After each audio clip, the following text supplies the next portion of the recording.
बिस्मिल्लाहिर्रहमानिर्रहीम अस्सलाम वालेकुम डियर स्टूडेंट्स। आज हम इलेक्ट्रोमैग्नेटिक इंडक्शन का लास्ट टॉपिक पढ़ने वाले हैं जो बहुत ही इंपॉर्टेंट है। आज हमारा टॉपिक क्या होगा? ट्रांसफार्मर। इंशाल्लाह ट्रांसफार्मर का हर बेसिक पॉइंट, हर कम्प्लेक्स पॉइंट हम क्या करेंगे? डिस्कस करेंगे। अगर आप सेकेंड ईयर बोर्ड एग्जाम के लिए तैयारी कर रहे हो या कोई भी कम्पिटिटिव एग्जाम के लिए तैयारी कर रहे हो तो इस लेक्चर में हम ट्रांसफार्मर से रिलेटेड हर बेसिक पॉइंट, हर कम्प्लेक्स पॉइंट हम क्या करेंगे? डिस्कस करेंगे।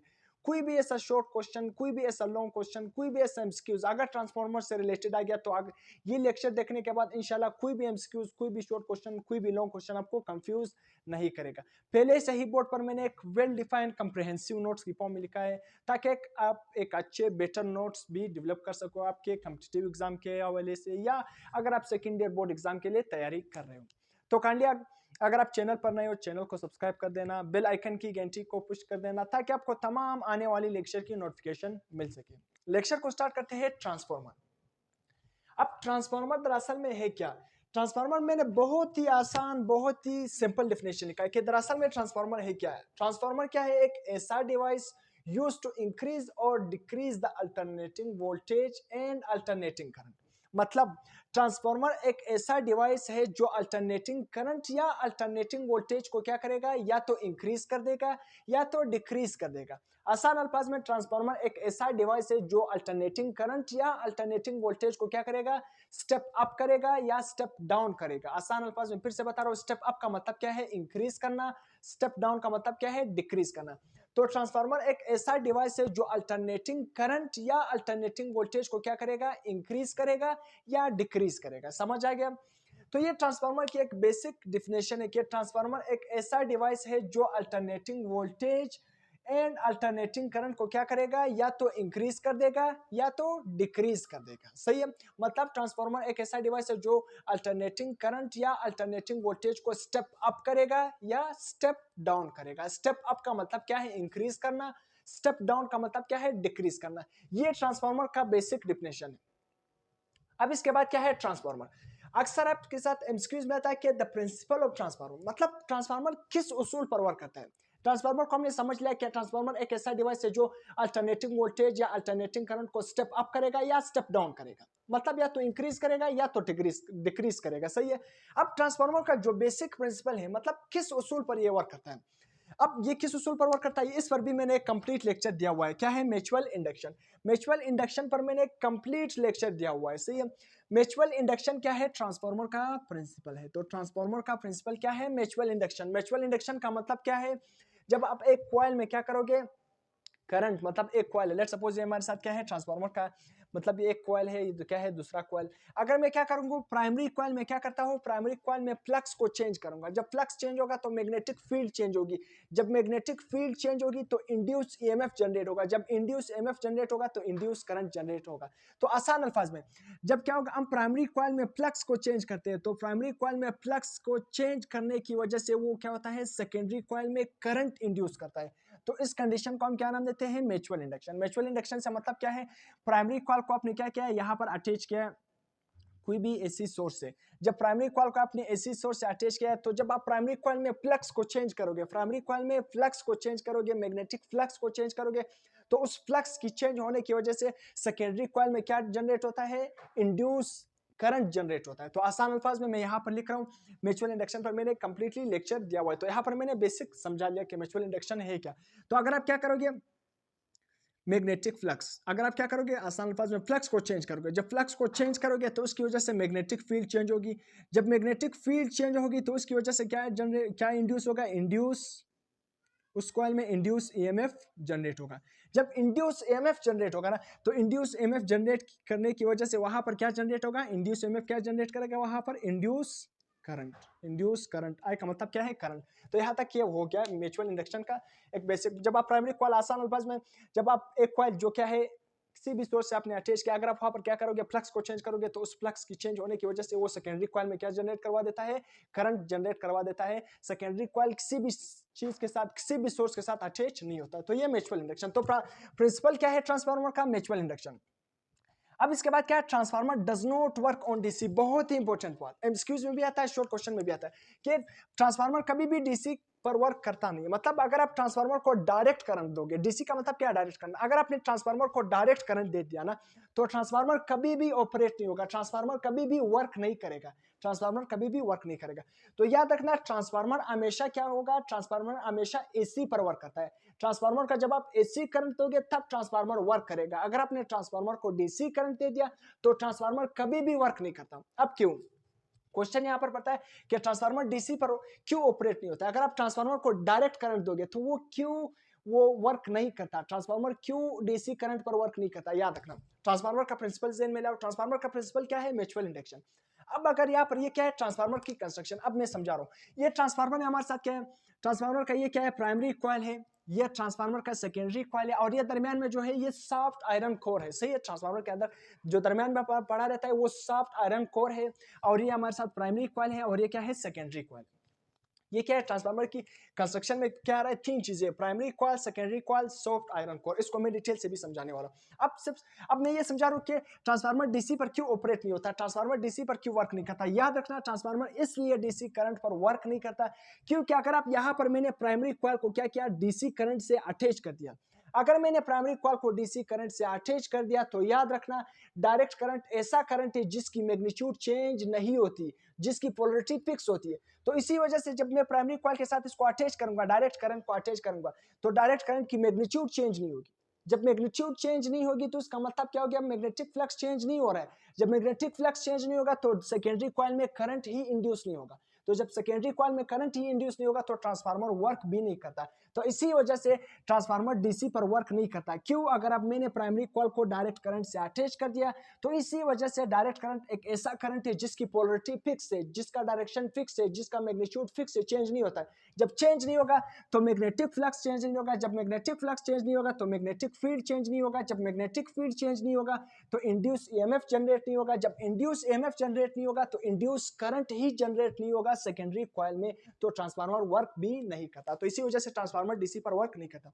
अब कंस्ट्रक्शन में प्राइमरी कॉइल आता है और एक सेकेंडरी कॉइल है, दरमियान में सॉफ्ट आयरन कोर। अब प्राइमरी कॉइल क्यों इसको हम प्राइमरी कॉइल कहते हैं, क्वेश्चन बनता है। याद रखना प्राइमरी कॉइल को हम इनपुट कॉइल भी कहते हैं, दूसरा अल्फाज में हम क्या कहते हैं, प्राइमरी कॉइल को हम इनपुट कॉइल भी कहते हैं। क्यों, प्राइमरी कॉइल एक ऐसा कॉइल है जिसको हम क्या करते हैं, कनेक्ट करते हैं एसी सोर्स से। एसी सोर्स का मतलब क्या है, अल्टरनेटिंग करंट से अटैच करते हैं। समझ आ गया, प्राइमरी कॉइल क्या है जिसको हम इनपुट कॉइल कहते हैं। इनपुट कॉइल क्यों कहते हैं, क्योंकि इस प्राइमरी कॉइल को हम किसी भी सोर्स से अटैच करते हैं, एसी सोर्स से अटैच करते हैं। सही है। सेकेंडरी कॉइल क्या होता है, इसको हम आउटपुट कॉइल कहते हैं। इसको हम क्या, क्यों सेकेंडरी कॉइल कहते हैं, इसको हम आउटपुट कॉइल कहते हैं। इसको हम किसी भी सोर्स से अटैच नहीं करते। प्राइमरी कॉइल में क्यों हम एसी करंट से अटैच करते हैं, वहां पर मैग्नेटिक फ्लक्स चेंज होता है, फ्लक्स की चेंज होने की वजह से सेकेंडरी कॉइल में इंड्यूस करंट जनरेट होता है। तो इसी वजह से ये जो सेकेंडरी कॉइल है ये हमारे साथ आउटपुट कॉइल है, और इसको हम दूसरे अल्फाज में क्या नाम देते हैं, सेकेंडरी कॉइल। अब यहाँ पर प्राइमरी कॉइल आसान अल्फाज में फिर से समझा रहा हूं, प्राइमरी कॉइल अगर अपने ट्रांसफार्मर का ये कॉइल, ये दो कॉइल है, सही ट्रांसफार्मर है, जिस कॉइल को आपने एसी सोर्स के साथ अटैच कर दिया वो प्राइमरी कॉइल बन जाएगा, दूसरा जो आउटपुट आपको मिल रहा होगा वो सेकेंडरी कॉइल बन जाएगा। अब यहाँ पर प्राइमरी कॉइल को आपने जो करंट दे दिया ना, यहाँ पर जो करंट दे दिया उसको हम क्या नाम देंगे, आईपी। प्राइमरी कॉइल की करंट को हम क्या नाम देंगे, आईपी। पी का मतलब क्या, प्राइमरी करंट। उसी तरह प्राइमरी कॉइल की करंट को हमने क्या नाम दिया, आईपी। प्राइमरी कॉइल की वोल्टेज को हम क्या नाम देंगे, वीपी। सही है। प्राइमरी कॉइल की फ्रीक्वेंसी को हम क्या नाम देंगे, एफ पी। सही है। प्राइमरी कॉइल की पावर को हम क्या नाम देंगे, पी और स्मॉल पी। सही है, पी और स्मॉल पी। यहाँ पर सही नजर नहीं तो मैं यहाँ पर लिख रहा हूँ पी पी। तो समझ आ गया। उसी तरह जो सेकेंडरी कॉइल है, आउटपुट कॉइल है, उसकी वोल्टेज को या करंट को आप क्या नाम दोगे, आई एस। सेकेंडरी कॉइल की वोल्टेज को आप क्या नाम दोगे, वी एस। सेकेंडरी कॉइल पर जो पावर आपको मिल रहा होगा उसकी पावर को आप क्या नाम दोगे, पी एस। इसी तरह सेकेंडरी कॉइल की जो फ्रीक्वेंसी होगी उसको हम क्या नाम देंगे, एफ एस। तो सही है, ये बात आपको यहाँ पर मैंने समझा। अब इसके बाद क्या है, transformer. Transformer does not work on DC, तो मैंने आपको समझा दिया। तो यहाँ पर मैंने फिर से लिखा है कि transformer never operate on DC. Important बात, कभी भी डीसी पर ये ऑपरेट नहीं करता। इसके बाद क्या है, transformer work only on AC. याद रखना ट्रांसफार्मर सिर्फ क्या करता है, एसी पर वर्क करता है। एसी करंट जब आप इसको दोगे तो ये वर्क करता है। अब इसके बाद क्या है, coil of the transformer are not connected electrically. फिर से इंपॉर्टेंट बात आ गई, जो ट्रांसफार्मर के कॉइल्स है ना वो इलेक्ट्रिकली लिंक नहीं है एक दूसरे के साथ। Coil of the transformer are not connected electrically, जो ये ट्रांसफार्मर के कॉइल है ये इलेक्ट्रिकली कनेक्ट नहीं है एक दूसरे के साथ। क्यों? जब हम प्राइमरी कॉइल को करंट के साथ अटैच करते हैं ना, तो वहां पर फ्लक्स चेंज होता है, वो सेकेंडरी कॉइल में करंट इंड्यूस करता है। इस तरह नहीं कि प्राइमरी कॉइल को हमने करंट दे दिया, ये सेकेंडरी कॉइल से चार्जेस, प्राइमरी कॉइल से चार्जेस मूव करते हैं सेकेंडरी कॉइल में, तो इसी वजह से ये इलेक्ट्रिकली ये दोनों कॉइल लिंक्ड नहीं है। याद रखना, जो ट्रांसफार्मर के कॉइल है ये इलेक्ट्रिकली लिंक नहीं है। दूसरा बात मैंने क्या किया, तो फिर ये किस तरह लिंक है, इन दोनों के दरमियान जो लिंकेज है वो किस तरह लिंकेज है। Coils of the transformer are connected magnetically, ये एक दूसरे के साथ किस तरह लिंक है, मैग्नेटिकली लिंक है, इलेक्ट्रिकली लिंक नहीं है। क्यों मैग्नेटिकली लिंक है? जब हम प्राइमरी कॉइल को क्या करते हैं, एसी सोर्स से अटैच करते हैं, तो यहाँ पर फ्लक्स चेंज होता है, फ्लक्स की चेंज होने की वजह से सेकेंडरी कॉइल में क्या जनरेट होता है, इंड्यूस करंट जनरेट होता है। तो यहाँ पर क्या होता है, इन दोनों में जो लिंकेज है वो किस तरह एक दूसरे के साथ लिंक है, मैग्नेटिकली एक दूसरे के साथ लिंक है, इलेक्ट्रिकली एक दूसरे के साथ लिंक नहीं है, मैग्नेटिकली एक दूसरे के साथ लिंक है। अब कंस्ट्रक्शन में आपने क्या लिख रहा है, कंस्ट्रक्शन में 3 चीजें आती है। इसी ट्रांसफार्मर की कंस्ट्रक्शन यहाँ पर मैंने लिख, तो यहाँ पर मैंने लिख लिया। कंस्ट्रक्शन में कितनी चीजें आती है, प्राइमरी कॉइल आता है जिसको हम इनपुट कॉइल का नाम देते हैं, सेकेंडरी कॉइल आता है जिसको हम आउटपुट कॉइल का नाम देते हैं, और दरमियान में जो हमने लगाया है सॉफ्ट आयरन कोर। अब सॉफ्ट आयरन कोर का मतलब क्या है, सॉफ्ट आयरन कोर हम क्यों लगाते हैं, क्या पर्पज, अभी मैं समझाने वाला। अब बोथ कॉइल आर इंसुलेटेड, ये जो दोनों कॉइल एक दूसरे के साथ क्या है, इंसुलेटेड है, मतलब दोनों में कोई भी कनेक्शन नहीं है, दोनों क्या एक दूसरे के साथ इंसुलेट है, सही है, एक दूसरे के साथ क्या है, इंसुलेट है। दोनों में जो कनेक्शन है वो सिर्फ और सिर्फ क्या है, मैग्नेटिकली एक दूसरे के साथ ये लिंक है। अब यहाँ पर जो सॉफ्ट आयरन कोर है, ये जो दरमियान में मैंने यूज किया, इस soft iron core is used, क्यों यूज करते हैं, high value of permeability. Soft पहले क्या है, सॉफ्ट आयरन, मतलब आयरन का कोर हम क्यों यूज करते हैं, आयरन का कोर क्यों यूज करते हैं, इसी वजह से हम सॉफ्ट आयरन कोर यूज करते हैं, क्योंकि हाई वैल्यू ऑफ परमेबिलिटी, इस सॉफ्ट आयरन कोर की जो वैल्यू होती है उसकी हाई वैल्यू ऑफ परमेबिलिटी होती है, परमेबिलिटी की हाई वैल्यू होती है, मतलब ये जो सॉफ्ट आयरन कोर है ना, इसकी परमेबिलिटी की वैल्यू ज्यादा है। अब ज्यादा है, क्या फायदा होगा, ये फायदा है कि अगर आप दरमियान में सॉफ्ट आयरन का कोर यूज करोगे तो ये जो मैग्नेटिक फ्लक्स यहाँ पर चेंज होगा, ये मैग्नेटिक फ्लक्स को ज्यादा अलाउ करता है, ज्यादा अलाउ करता है सेकेंडरी कॉइल में पहुंचने तक, ज्यादा इसमें इस तरह मैग्नेटिक फील्ड इस तरह चेंज होती है, जब मैग्नेटिक फ्लक्स चेंज होता है ना, तो ये सेकेंडरी कॉइल में इस तरह क्या आता है, आकर इसके साथ क्या हो जाता है, लिंक हो जाता है, जिसमें सेकेंडरी कॉइल में क्या इंड्यूस होता है, इंड्यूस करंट जनरेट होता है। तो सॉफ्ट आयरन कोर का मतलब ये है, सॉफ्ट आयरन कोर की जो परमेबिलिटी है ना वो बहुत ज्यादा है, परमेबिलिटी ज्यादा है, तो यहाँ पर क्या करता है, बहुत ज्यादा परमिशन अलाउ करता है, परमेबिलिटी किससे है, अलाउ से है, मतलब अलाउंस ज्यादा अलाउ करेगा, सही है, परमिशन ज्यादा देगा। इस जो सेकेंडरी कॉइल में जो आप मैग्नेटिक फ्लक्स को चेंज करोगे, ये ज्यादा परमिशन देगा इस फ्लक्स को कि सेकेंडरी कॉइल में क्या हो जाए, इंड्यूस हो जाए। तो इसी वजह से हम सॉफ्ट आयरन का कोर यूज करते हैं, ताकि ये ज्यादा से ज्यादा क्या थे, मैग्नेटिक फ्लक्स को अलाउ करे और इंड्यूस करंट में ज्यादा करंट क्या हो, जनरेट हो, हमें आउटपुट पर ज्यादा करंट मिल जाए। इसके बाद क्या, वर्किंग, वर्किंग क्या है, अगर ये क्या है, सेल्फ इंडक्शन, मैंने पढ़ाया था सेल्फ इंडक्शन म्यूचुअल इंडक्शन है, तो दोनों मैंने पढ़ा है। सेल्फ इंडक्शन का मतलब क्या है, अगर आप प्राइमरी कॉइल में फ्लक्स को चेंज करते हो, इसी कॉइल में इंड्यूस करंट जनरेट हो जाए, इसको हम सेल्फ इंडक्शन कहते हैं। अगर आप प्राइमरी कॉइल में मैग्नेटिक फ्लक्स को चेंज करते हो, मतलब करंट को आपने चेंज कर दिया प्राइमरी कॉइल में, इस प्राइमरी कॉइल में आपने फ्लक्स को चेंज किया, फ्लक्स की चेंज होने की वजह से सेकेंडरी कॉइल में करंट इंड्यूस हो गया, इसको हम क्या नाम देते हैं, म्यूचुअल इंडक्शन। अब यहाँ पर सेल्फ इंडक्शन, प्राइमरी कॉइल में क्या हो रहा है, सेल्फ इंडक्शन का अपनाना हो रहा है, तो इसलिए यहाँ पर मैंने क्या देते ईएमएफ, ई का मतलब क्या है, ये ई का मतलब क्या है, ईएमएफ, या आसान अल्फाज में यहाँ पर आप वोल्टेज भी लिख सकते हो, ईपी की जगह आप वीपी भी लिख सकते हो, आपकी मर्जी। तो यहाँ पर प्राइमरी कॉइल में मैंने वर्किंग का भी मैं लिख रहा हूँ सेल्फ इंडक्शन के मतलब, जो प्राइमरी कॉइल में यहाँ पर ईएमएफ होगा उसको हम EP NP delta flux divided by delta T, ये according to Lenz law, Lenz law का फार्मूला मैंने पढ़ाया था ना कि Lenz law is equal to n rate of change of flux, rate of change of flux, ये Lenz law के मुताबिक, लेंज लॉ के मुताबिक जो प्राइमरी कॉइल में हमें ईएमएफ मिल रहा है वो किसके इक्वल होगा, EP is equal to NP, NP का मतलब क्या है, number of turns in primary coil, ये जो टर्न्स है change of flux, delta phi divided by delta T, ये पहला इक्वेशन बन गया। दूसरा इक्वेशन क्या है, म्यूचुअल इंडक्शन। अब म्यूचुअल इंडक्शन पर जो ट्रांसफार्मर है उसमें मेनली क्या है, म्यूचुअल इंडक्शन हो रहा है। अब म्यूचुअल इंडक्शन के मुताबिक जो सेकेंडरी कॉइल है ना, सेकेंडरी कॉइल में हमारे साथ जो ईएमएफ है उसको हम क्या नाम दें, ES, जो टर्न्स होंगे उसको हमने क्या नाम दें, NS, और फ्लक्स क्या बन गया, delta phi divided by delta T. Equation 1 का नाम दे दिया, इक्वेशन 2 का मैंने नाम दे दिया। अब यहाँ पर मैं एक इक्वेशन यहाँ से ड्राइव कर रहा हूँ, तो आसान अल्फाज में डिवाइड इक्वेशन 1 बाई 2, इस इक्वेशन 1 को क्या कर दो, इस इक्वेशन 2 से डिवाइड कर दो, सही है, इक्वेशन 1 को इक्वेशन 2 से डिवाइड कर दो। इक्वेशन 1 मेरे साथ लेफ्ट साइड पे क्या है, EP, मतलब EMF इन प्राइमरी कॉइल, तो यहाँ पर मैंने EMF इन प्राइमरी कॉइल, और यहाँ पर राइट साइड पर क्या लिखा हुआ है, NP delta phi divided by delta T. Divide second equation को फर्स्ट इक्वेशन के नीचे क्या करना है, डिवाइड करना है। तो सेकेंडरी ईएमएफ, यहाँ पर EMF is secondary coil divided by उसी तरह N S delta phi divided by delta T, दोनों को मैंने डिवाइड कर दिया।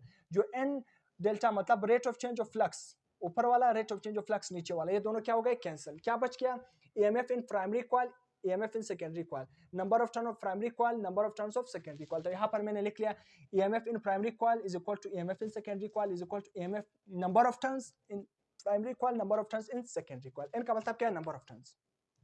ये हमारे साथ इक्वेशन फर्स्ट बन गया।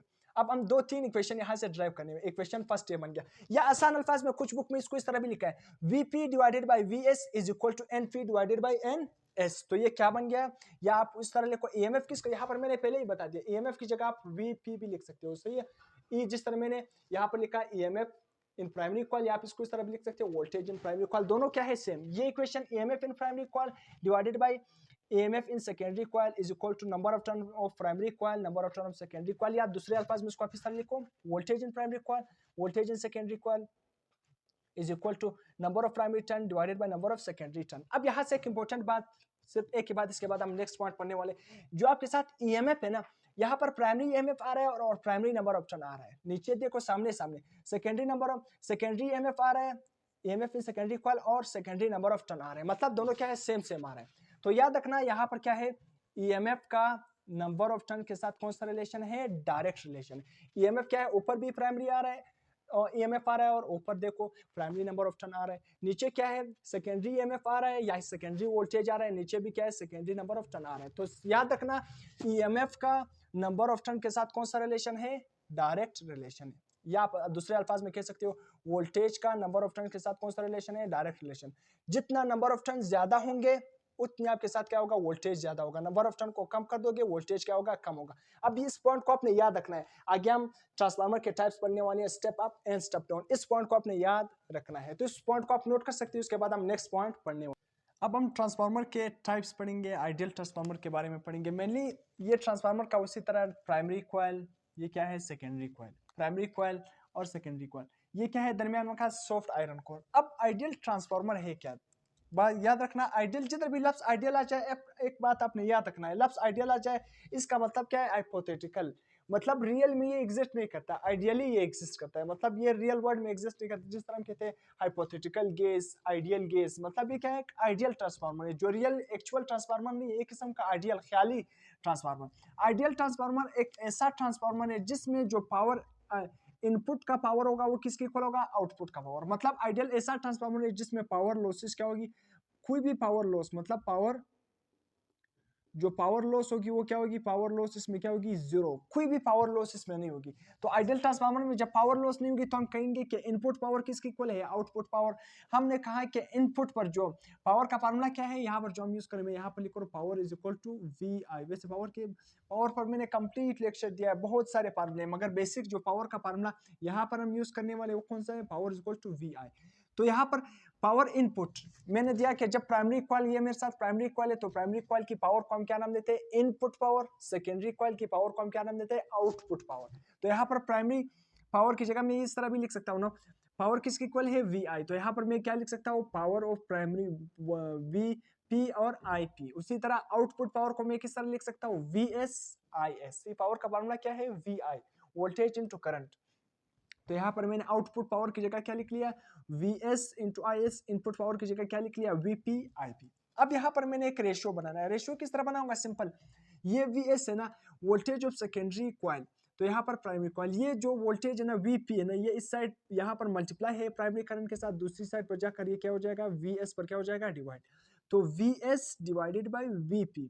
उसी तरह ये प्राइमरी करंट है ना, यहाँ पर क्या है, सेकेंडरी करंट, ये सेकेंडरी करंट आई एस इस साइड पर आकर आईपी पर क्या हो जाएगा, डिवाइड। तो इक्वेशन किस तरह बन जाएगा, V S divided by V P is equal to I P divided by I S. अब इस इक्वेशन से हमें क्या नजर आ रहा है, यहाँ पर secondary voltage, primary current, primary voltage, secondary current. तो हमें ये बता रहे हैं कि यहाँ पर जो वोल्टेज है वो करंट के साथ इनवर्स रिलेशन है, वोल्टेज का करंट के साथ कौन सा रिलेशन है, इनवर्स।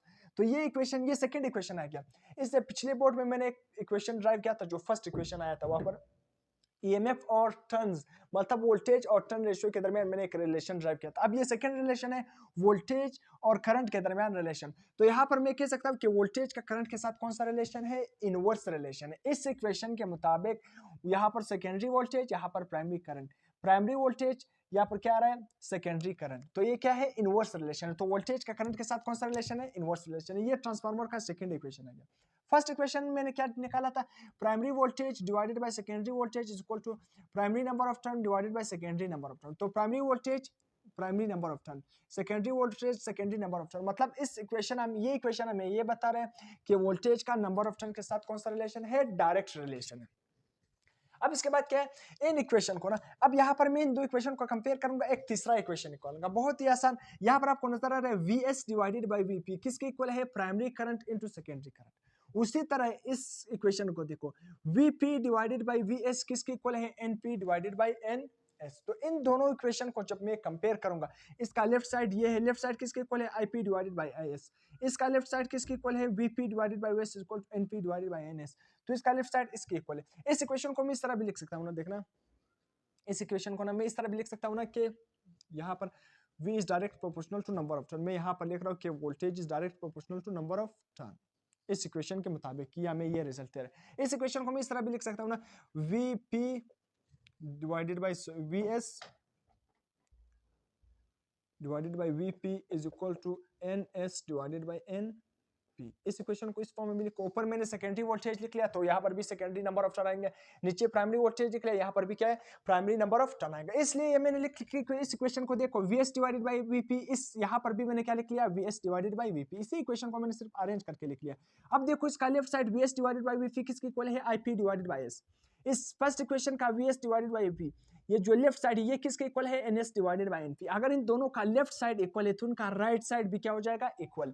तो यहाँ पर मैंने कंपेयरिंग इक्वेशन 1 एंड 2, तो मैंने कंपेयर करके क्या निकाला, Is divided by Ip is equal to Np divided by Ns। तो इसका लेफ्ट, इसका राइट साइड इस इक्वेशन के राइट साइड के इक्वल आ गया।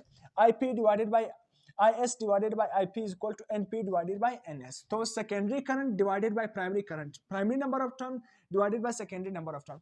ये इक्वेशन हमें क्या बता रहा है, थर्ड इक्वेशन देखो, सेकेंडरी करंट ऊपर आ रहा है और प्राइमरी नंबर ऑफ टर्न ऊपर आ रहा है। Primary number of primary current, secondary number of turn. तो यहाँ पर देखो secondary current, primary number of turns, primary current, secondary number of turn, मतलब दोनों क्या है, सेम नहीं आ रहा है। यहाँ पर भी करंट का नंबर ऑफ टर्न के साथ कौन सा रिलेशन है, इनवर्स। थर्ड इक्वेशन भी हमें ये बता रहा है कि करंट का नंबर ऑफ टर्न्स के साथ कौन सा रिलेशन है, इनवर्स रिलेशन है। करंट का नंबर ऑफ टर्न्स के साथ कौन सा रिलेशन है, इनवर्स रिलेशन।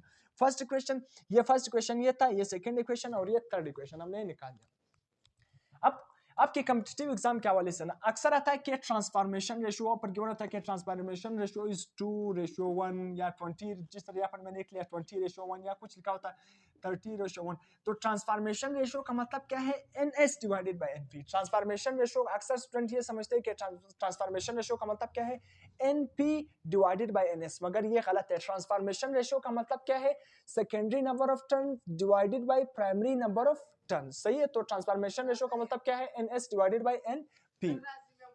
इसके बाद क्या है, मैं यहाँ पर ट्रांसफार्मर के टाइप्स अक्सर इंपॉर्टेंट आपके शॉर्ट क्वेश्चन में आते हैं, एमसीक्यूज के हवाले से इंपॉर्टेंट। अब ट्रांसफार्मर के टाइप्स, ट्रांसफार्मर के बेसिकली दो टाइप है, एक स्टेप अप और एक क्या है, step down.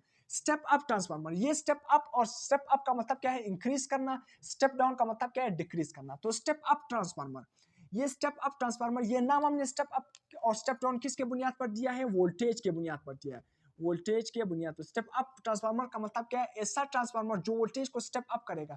Step down transformer, ऐसा ट्रांसफार्मर जो वोल्टेज को स्टेप डाउन करेगा, डिक्रीज करेगा। स्टेप अप ट्रांसफार्मर वोल्टेज को इंक्रीज कर देगा, स्टेप अप करेगा। अब स्टेप अप ट्रांसफार्मर, ये सिंपल इसका डेफिनेशन क्या है, क्या ट्रांसफार्मर क्या है, मतलब step up transformer used to change a given alternating voltage into larger alternating voltage. याद रखना, स्टेप अप ट्रांसफार्मर एक ऐसा ट्रांसफार्मर है जो हम किस लिए यूज करते हैं, गिवन अल्टरनेटिंग वोल्टेज को क्या करना, लार्जर अल्टरनेटिंग वोल्टेज में कन्वर्ट करना। मतलब वोल्टेज को क्या कर देना, अगर आप इसको यहाँ पर प्राइमरी में आप वोल्टेज दोगे तो ये आपको आउटपुट पर इंक्रीज नंबर ऑफ वोल्टेज देगा। मतलब स्टेप अप ट्रांसफार्मर का फंक्शन ये है कि आपको वोल्टेज को बड़ा कर देगा, स्टेप अप कर देगा, इंक्रीज कर देगा। तो यहाँ पर भी मैंने यही लिखा। अब स्टेप अप ट्रांसफार्मर क्या कैरेक्टरिस्टिक क्या है, फर्स्ट स्टेप अप ट्रांसफार्मर में आपने याद रखना है कि secondary number of turn primary number of turn से ज्यादा होंगे, first point. Secondary number of turns primary number of turns से ज्यादा होंगे स्टेप अप ट्रांसफार्मर में। दूसरा पॉइंट, सेकेंडरी वोल्टेज क्या होगा, प्राइमरी वोल्टेज से ज्यादा होगा, याद रखना। दूसरा पॉइंट ये है कि सेकेंडरी वोल्टेज प्राइमरी वोल्टेज से ज्यादा होगा। थर्ड पॉइंट क्या है कि सेकेंडरी करंट क्या होगा, लेसर। ये पॉइंट मैंने क्या है, सेकेंडरी करंट, सेकेंडरी करंट क्या होगा, कम होगा प्राइमरी करंट से। सेकेंडरी करंट क्या होगा, कम होगा प्राइमरी करंट का। तो ये क्या है, यहाँ पर मैंने लिखा है। चौथा पॉइंट क्या है, जो फ्रीक्वेंसी, एफ का मतलब क्या है, फ्रीक्वेंसी। ये क्या है, फ्रीक्वेंसी। ये जो प्राइमरी फ्रीक्वेंसी होगी वो किसकी इक्वल होगी, सेकेंडरी फ्रीक्वेंसी। क्योंकि अब मुझे पता है कि अल्टरनेटिंग वोल्टेज, जो पाकिस्तान में अल्टरनेटिंग वोल्टेज की फ्रीक्वेंसी वो क्या है, 50 हर्ट्ज, 50 हर्ट्ज। तो इसी वजह से फ्रीक्वेंसी, अगर यहाँ पर हम 50 हर्ट्ज देंगे तो हमें आउटपुट पर भी क्या मिलेगी, 50 हर्ट्ज। मतलब जो अल्टरनेटिंग करंट वो एक सेकंड में अपनी फ्रीक्वेंसी, मतलब एक सेकंड में अपनी पोलरिटी कितनी बार चेंज कर सकता है, प्लस माइनस 50 दफा। तो इसी वजह से फ्रीक्वेंसी क्या है, जितनी इनपुट पर होगी उतनी आउटपुट पर होगी। तो प्राइमरी फ्रीक्वेंसी सेकेंडरी फ्रीक्वेंसी के बराबर होगी। और जो पांचवा पॉइंट क्या है, जितना प्राइमरी पावर होगा उतना क्या होगा, सेकेंडरी पावर। किस तरह, यहां पर पावर किसके इक्वल है, power is equal to V I, power is equal to V. अगर मैंने क्या करना है, voltage is equal to power, यहां पर मैं वापस लिखता हूं, power is equal to V I. तो अगर मैंने पावर को निकालना है, वोल्टेज को निकालना है, तो power divided by I is equal to V. अब इस फार्मूले से हमें क्या नजर लिया, power divided by I is equal to V. Voltage का करंट के साथ कौन सा रिलेशन है, इनवर्स रिलेशन है। ये एक इंपॉर्टेंट बात है, ओहम लॉ ट्रांसफार्मर में कभी भी एप्लीकेबल नहीं होता है, लास्ट में मैं बताऊंगा। तो हमें देखो स्टेप अप ट्रांसफार्मर में देखो सेकेंडरी वोल्टेज ज्यादा है, सेकेंडरी नंबर ऑफ टर्न्स ज्यादा है, मगर सेकेंडरी करंट कम है। सेकेंडरी करंट क्या है, कम। अगर यहां पर हमें क्या आएंगे, सेकेंडरी वोल्टेज ज्यादा मिलेगा, तो इस केस में स्टेप अप ट्रांसफार्मर में याद रखना हमें क्या होगा, याद रखना कि सेकेंडरी करंट क्या मिलेगा, कम मिलेगा। सेकेंडरी करंट क्या होगा, कम मिलेगा। तो इसी वजह से इस फॉर्मूले में देखो ना, वोल्टेज का, अगर वोल्टेज ज्यादा मिल रहा है तो करंट क्या मिलेगा, कम मिलेगा। मगर पावर क्या होता है, हमेशा कांस्टेंट होता है। जब पावर कांस्टेंट होगा तो रिलेशन में कोई भी इफेक्ट ये क्या करता है, काज नहीं करता। तो पावर हमेशा क्या रहता है, कांस्टेंट होता है। तो इसी वजह से जितना प्राइमरी पावर होगा उतना क्या होगा, सेकेंडरी पावर। डायग्राम मैंने बनाया, देखो प्राइमरी वोल्टेज यहाँ पर मिल रहा है, ये प्राइमरी कॉइल है, ये सेकेंडरी कॉइल है। सेकेंडरी कॉइल को देखो, सेकेंडरी कॉइल के नंबर ऑफ टर्न्स क्या है, ज्यादा है, तो सेकेंडरी वोल्टेज भी ज्यादा होगा। मगर सेकेंडरी करंट क्या होगा, सेकेंडरी करंट कम होगा, मगर सेकेंडरी वोल्टेज क्या होगा, ज्यादा होगा। ये क्या है, स्टेप अप ट्रांसफार्मर के बारे में इंफॉर्मेशन है। Step down transformer, step down का मतलब क्या है, ऐसा ट्रांसफार्मर जो वोल्टेज को स्टेप डाउन करेगा, डिक्रीज कर देगा। अब use to change a given alternative voltage into smaller alternative voltage, मतलब स्मॉल, जो आप वोल्टेज इसको दे देते तो वो वोल्टेज को क्या करेगा, स्टेप डाउन करेगा, और गिवन अल्टरनेटिव वोल्टेज को डिक्रीज कर देगा। इसके बहुत इंपॉर्टेंट एप्लीकेशन है, अभी मैं बता रहा हूँ, इसके बाद बताऊंगा कि किस तरह इसकी एप्लीकेशन है। अब यहाँ पर स्टेप डाउन ट्रांसफार्मर के कैरेक्टरिस्टिक, इसमें जो प्राइमरी नंबर ऑफ टर्न्स है वो क्या होंगे, ज्यादा होंगे। एक बात आपने याद रखना है, स्टेप डाउन ट्रांसफार्मर में primary number of turn NP क्या होगा, ग्रेटर होगा एनएस से। सेकेंड पॉइंट क्या होगा, इसमें सेकेंडरी करंट ज्यादा होगा, क्या होगा, सेकेंडरी करंट क्या होगा, ज्यादा होगा प्राइमरी करंट से। इसके बाद क्या है, थर्ड पॉइंट, इसमें जितनी पावर आपको क्या, जितनी प्राइमरी पावर होगी उतना क्या होगा आपके साथ, सेकेंडरी पावर आपको मिलेगी। जितनी प्राइमरी पावर होगी उतनी सेकेंडरी पावर होगी, क्योंकि ट्रांसफार्मर में ओहम लॉ एप्लीकेबल नहीं है, वोल्टेज का करंट के साथ इनवर्स रिलेशन है, सही है। तो इसी वजह से पावर यहाँ पर क्या आ रहा है, पावर क्या है, कांस्टेंट है। और फ्रीक्वेंसी भी क्या है, जितनी इनपुट फ्रीक्वेंसी होगी उतनी आउटपुट फ्रीक्वेंसी आपको मिलेगी। फ्रीक्वेंसी भी क्या होगी, सेम होगी, क्योंकि पाकिस्तान में जो हम अल्टरनेटिंग करंट यूज कर रहे हैं उसकी फ्रीक्वेंसी क्या है, 50 हर्ट्ज पर 50 हर्ट्ज है, सही है। तो इसी वजह से फ्रीक्वेंसी यहाँ पर भी क्या होगी, सेम होगी। मगर याद रखना यहाँ पर प्राइमरी वोल्टेज क्या होगा, ज्यादा होगा सेकेंडरी वोल्टेज से। तो स्टेप डाउन ट्रांसफार्मर मैंने बताया, उसमें प्राइमरी नंबर ऑफ टर्न्स क्या है, ज्यादा है।